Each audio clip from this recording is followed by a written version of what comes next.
गुरबज साहब, इसमें जो किसान आंदोलन चल रहा है उस पर समाजवादी पार्टी क्या रुख है?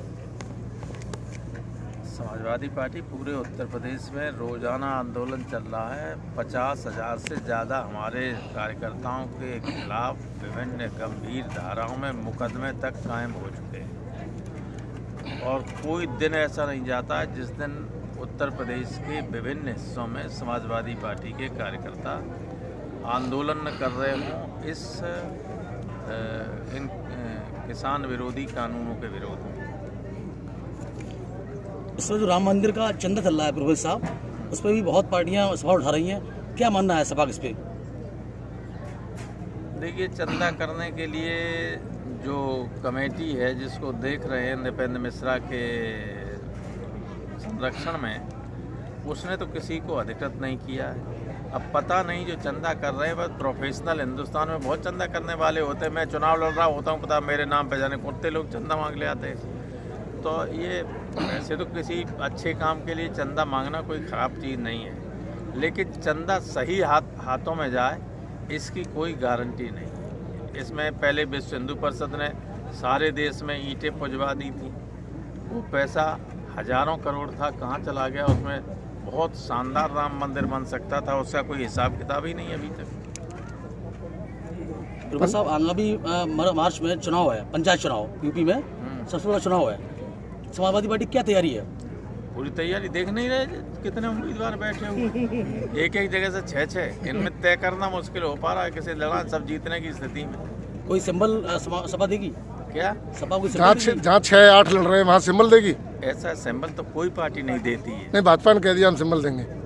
किस आधार पर सिंबल देगी भाई? नहीं, उन्होंने कह दिया जिला पंचायत बैलेट पेपर छपवा लेंगे, ये लोग चुनाव करवा लेंगे सिंबल पे। अभी चुनाव होता है, उसमें सब पहले से बैलेट पेपर में चुनाव चिन्ह छपे होते हैं और अल्फाबेटिकल ऑर्डर में जिसका ऊपर आ जाता है उसको ऊपर छपा हुआ मिल जाता है। इसमें करोड़ों बैलेट पेपर क्या 10 दिन के अंदर कोई गवर्नमेंट छपा सकती है? एक बड़ा सवाल ये है कि एक तरफ देश में किसान आंदोलन चल रहा है जिसमें भारत सरकार की कोई बात नहीं बन पा रही किसानों से, एक तरफ अरुणाचल की सीमा में चीन घुसा आया है, इस पर आप क्या कहेंगे?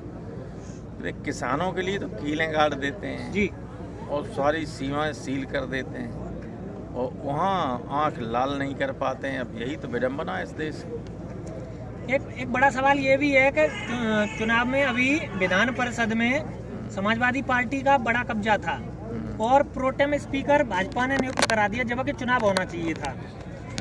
ऐसा है, भारतीय जनता पार्टी सारी लोकतांत्रिक मर्यादाओं को भंग रोजाना कर रही है और यही स्थिति रही तो इस देश से लोकतंत्र खत्म हो जाएगा। अब इस देश के नागरिकों पर निर्भर करता है कि लोकतंत्र में जिंदा रहना चाहते हैं या अथॉरिटेरियन स्टेट में जो पूरी तरह से एकाधिकारवादी व्यवस्था होती है उसमें रहना चाहते हैं। समाजवादी पार्टी लगातार चुनावों के लिए तैयारी कर रही है, लेकिन एक बड़ा सवाल ये है कि क्या ध्रुवीकरण हुआ? क्योंकि भारतीय जनता पार्टी के पास एक राम मंदिर का बड़ा मुद्दा है, काशी और विश्वनाथ। राम मंदिर का मुद्दा तो खत्म हो गया। राम मंदिर का मुद्दा पहले था। जिस दिन सुप्रीम कोर्ट ने फैसला कर दिया राम मंदिर के बनाने के लिए पक्ष में, तो उस दिन के बाद मुद्दा बचा ही नहीं। इसीलिए तो ये लटकाए रहे इतने वर्षों तक। गुरबज साहब, एक बड़ा सवाल है कि प्रसपा सपा गठबंधन क्या होगा क्या? कौन सी प्रसपा? क्या सुपाल सिंह जी से जो कह रहे लगातार कह रहे हैं कि हम विचार करेंगे? अरे यार, इनको कहाँ पर नाम ले रहे हैं? इनका है कुछ? किसी की जमानत बची इनसे? तो उनके जो पिछली बार चुनाव लड़े थे, आप लोग जो कहीं नहीं होता है उसमें से you want to take something out of nothing. Prasapa से नहीं, सपा किसी से गठबंधन करेगी 2022 में? ये रणनीति के तहत जब वक्त आएगा तो बता दूंगा आपको। Thank you.